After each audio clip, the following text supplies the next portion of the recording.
Hello, everyone, and welcome to EH Viral Enthusiast. Here's what's coming up. As London Mayor Sadiq Khan secures a historic third term in office, we look at his decision to get rid of the Routemasters, which have only been in service for 12 years, as he plans to make London buses all zero emission before 2030. Also ahead, pressure piled on London bus drivers' shoulders as the 20 mph zone may have caused them to have more crashes.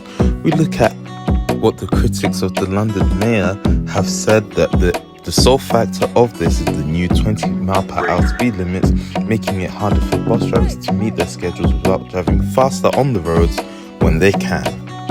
Plus, the £14.5 million investment. We look at Sadiq Khan's announcement where he's invested in a scheme aimed at reducing violence and crime hotspots as he secured his historic third term in office.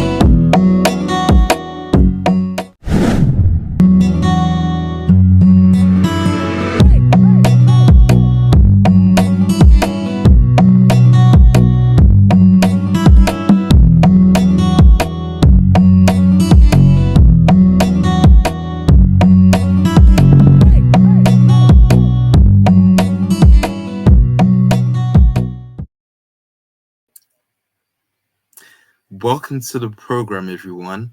I'm EH Viral Enthusiast in London, and we start off tonight by talking about something that's come out recently from the re-elected Mayor of London, Sadiq Khan, as after 12 years of service, he looks to replace the Routemasters, which are currently operating, with new electric buses, as he plans to set out an all-electric bus fleet across London by 2030.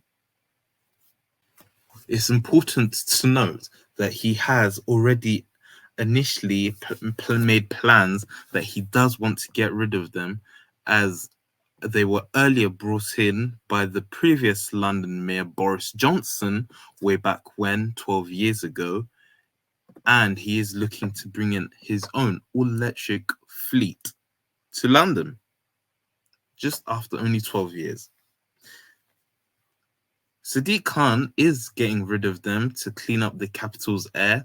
The Boris buses may have only hit London's roads 12 years ago, but the newly re-elected mayor, Sadiq Khan, has already ordered for them to be taken off the streets.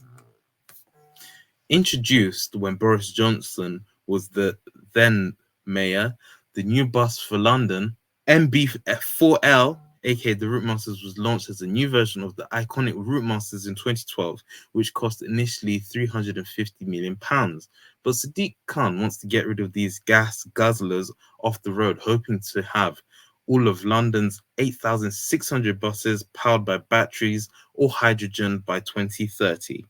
By 2030, all the buses in London will be zero emission, Sadiq Khan has said. Some may need to be retrofitted, but I think all will be new buses by 2030. It means any bus that is not zero emission will be off the streets by 2030. When the new bus for London arrived, Boris Johnson called it then the cleanest, greenest bus on the streets of London by miles. The fleet was designed by Thomas Hatherick, who was also the designer behind the London 2012 Olympics cauldron. But the buses soon faced criticism after passengers complained of an unbearable heat on board during the summer. Boris buses then had to be retrofitted with opening windows, and hopefully that Sadiq Khan's hydrogen-powered double-deckers will have working aircon and do not face the same issues that Boris Johnson faced then when he received many complaints of the Boris Routemasters, which were then in service.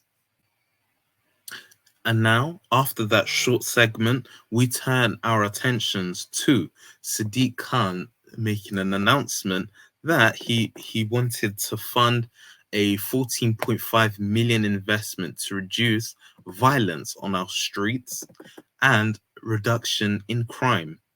Hotspots, but not Harrow, surprisingly, which is not on his list. Sadiq Khan has announced a new 14.5 million investment in schemes aimed at reducing the amount of crime, violence on in hotspots in his first major act since winning a fresh term at City Hall last week.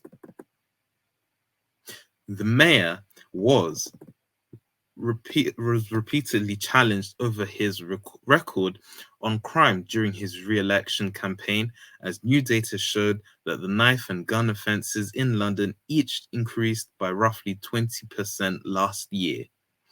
In a last-minute promise to voters, Mr. Khan had already pledged to invest 7.8 million into the My Ends program run by his violence reduction unit, which would enable the program, which delivers after-school activities, youth work aimed at stopping young people from becoming involved in crime, to grow from 8 to 11 boroughs. But on Friday, the mayor announced that he would also be investing a further 6.7 million into partnerships between councils and community groups working to tackle violence at a hyperlocal neighborhood level in the remaining 21 boroughs not covered by My Ends program. Mr. Khan had said tackling violence and its complex causes was his top priority. He then went on to say that I said on my re-election that the next generation of Londoners would have to focus on my third term as mayor, and my first major announcement in my first week was about providing a step change in support we provide young Londoners who need it most, he said. He then went on to say, I have also been clear that we'll never be able to arrest our way out of violence, which is driven by poverty, deprivation, and a lack of opportunity. The major City Hall funding boost will help my violence reduction unit and expand its My End program across London, help communities to target interventions through youth work, mentoring, and after-school activities in the neighbourhoods in the greatest need of support. But amongst all of this, the London Mayor's Tory opponent, Suzanne Hall, argued that in the election, Mr. Khan had allowed crime to grow out of control, pointing out that violence was more than 30% higher last year than ever when he took office in 2016. The mayor said police youth services have suffered years of unfunding due to government austerity. He then went on to say that the 11 boroughs that will be now covered by his My Ends program, selected due to the violence in crime and how high the rates are, feature Barking and Dagenham Borough, Brent, Croydon, Hackney, Haringey, Islington, Lambeth, Lewisham, Newham, Southwark, and the Tower Hamlets Borough. She then went on to add that the My Ends program puts committees at the heart of solutions to tackling violence and providing opportunity for local people. And the mayor's funding will help us not only invest in the new networks in key neighborhoods affected by violence, but will also allow us to tackle and expand our community-led approach to every borough in the city. And along with all of that, the Mayor of London does hope that by the end of all of that, he'll become successful in his plans to reduce the amount of crime that we see across all of our streets in London, providing more people more safety and having to worry less about traveling on the streets of London. And he also then went on to continue to talk about how he's also including more security, which he also originally planned from the start. And he's adding more CCTV cameras across London as well, including at bus shelters, which we've talked about previously on this program, and about other funding ideas, which he's going to talk about in the next coming weeks. So stay tuned for that. Now, I want to turn our attention to our next point about London buses and how it's been labeled as the most dangerous under Sadiq Khan's regime, and how many bus drivers have to face lots of issues in London, and how the critics have been speaking about it and challenging what has been said. London buses more dangerous under Khan, and transport experts have claimed that they've blamed the high rates of accidents on the 20-mile-per-hour zones, which were introduced by the current mayor, Sadiq Khan,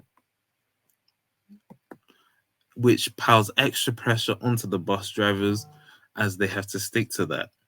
London buses are getting more dangerous under Sadiq Khan's premiership.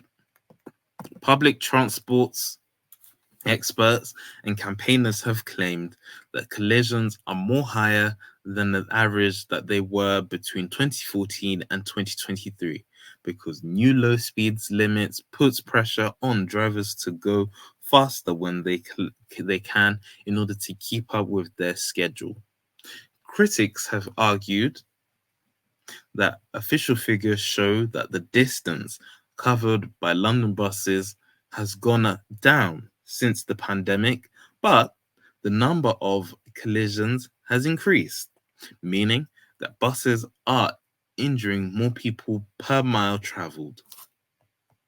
Between 2014 and 2023, London averaged 26,384 bus collisions per year, according to an analyst of TfL figures. In 2023, that the number rose to 28,114 despite buses making fewer journeys. In financial years 2016 to 2017, London buses were operated over a total distance of 492 million kilometers, according to TfL data. And between 2022 and 23, it was 457 million kilometers, a decrease of 7%. The critics of the London mayor put his higher collision rates down to the fact that the new 20-mile-per-hour speed limits make it harder for bus drivers to meet their schedules without driving fast on the roads when they can. A training document from 2016 given to bus drivers by Go Ahead London, which is TfL's largest bus contractor, said, quote, "We must try to keep this gap between buses as even as close to its schedule as possible. If we fail, we can be fined up to 10% of the contract price." Neil Garrett, who is the leader of the City Hall Conservatives, has said that the lower speed limits on busier roads means that bus drivers feel the pressure to go faster on the roads to keep up with the timetable, which he has not been factored into the new speed limits introduced by Mr. Khan. Mr. Garrett then said, quote, "Drivers feel caught in a pincer movement between lowered speed limits on busier roads and relentless timetable pressure. I think that the mayor is in denial about the safety implications of heaping so much pressure onto people doing an already challenging and stressful job." He then went on to go and say that despite his many promises to strategy documents, the stark fact that the London buses are getting more dangerous under Mr. Khan. The findings cast doubt over Mr. Khan's London buses are getting more dangerous under the mayor. The findings that were shown by the 2018 program Vision Zero show that look to eliminate deaths by buses by 2030. Michael Liberich, who oversaw health and safety while sitting on TfL's board between 2012 and 2018, said, quote, "It's becoming more and more difficult to meet schedules, so the pressure on drivers is only increasing." Mr. Liberich is also that London was in the lowest quartile of cities ranked by vehicle collisions in 2021. A study done by the International Bus Benchmarking Group showed that as a transport executive, Mr. Leberitz said that people should be scared. We have a really unsafe system in London. There are hundreds of victims here. Since 2016, 61 people have been killed in bus collisions. TfL data shows chronic fatigue. Some bus drivers on particular routes are also alleged to have been speeding, yet TfL admitting it does not routinely share this information with the police. Questions to the mayor shows that in January 2020, Unite said bus drivers were also suffering from chronic fatigue after a survey found that 36% of drivers had a close call because of tiredness in the past 12 months.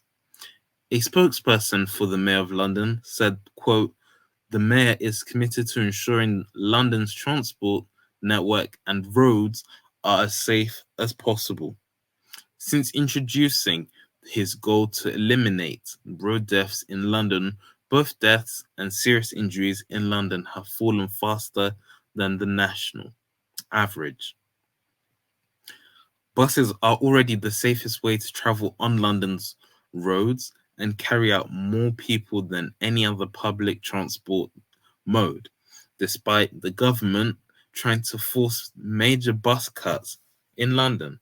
The mayor has managed to protect the vast majority of bus routes and is now expanding bus services, particularly in outer London. This includes the new Superloop bus network." He also went on to say, in quotes, "September, TfL announced a new strategy to make buses even safer. This included continuing the rollout of world-leading bus safety standards, which specifies safety standards for new buses in London. More than 1,400 buses now meet the standard, and this number will increase as older vehicles are replaced with the new electric buses. The mayor has pledged to make all of the capital's buses zero emission by 2030. TfL and Go Ahead London declined to comment on further incidents which have not been shared to the public as of now.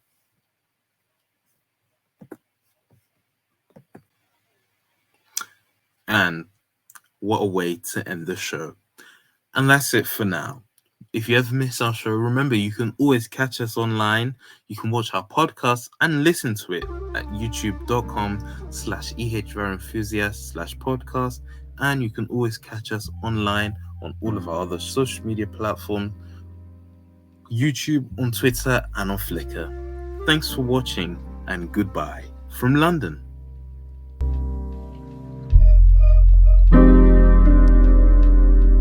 Reload the track, JD.